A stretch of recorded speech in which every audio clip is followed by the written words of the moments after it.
Taarifa kutoka visiwani Zanzibar, sehemu ambapo michuano ya kombe la muungano inaendelea. Timu ya soka ya Simba imefanya utalii kwenye maeneo mbalimbali yaliyomo katika visiwa vya Zanzibar ikiwemo Stone Town.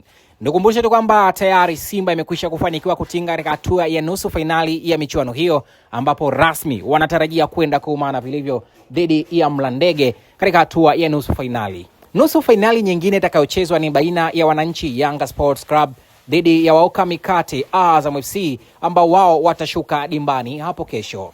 Simba imefanya utalii ikiwa imejumuisha wachezaji pamoja na viongozi mbalimbali ambao wamejumuika kwa pamoja kwa ajili ya kulifanikisha suala hilo. Klabu ya Simba na timu nyingine mbalimbali kutoka ligi kuu soka Tanzania bara zinaendelea kusalia visiwani Zanzibar hadi pale ambapo itapatikana timu itakayokwenda katika hatua ya fainali na kucheza fainali ya mashindano hayo.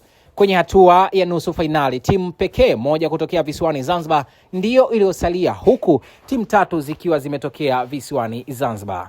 Tunaendelea kuletea ripoti, taarifa na habari mbalimbali kutokea hapa Zanzibar. Cha kukusii, usiache kuwa nasi, endelea kusalia nasi hapo ulipo. Usisahau kusubscribe, like na kucomment wakati ambapo michuano hii ikiendelea, tukihakikisha kwamba haupitwi na taarifa yoyote.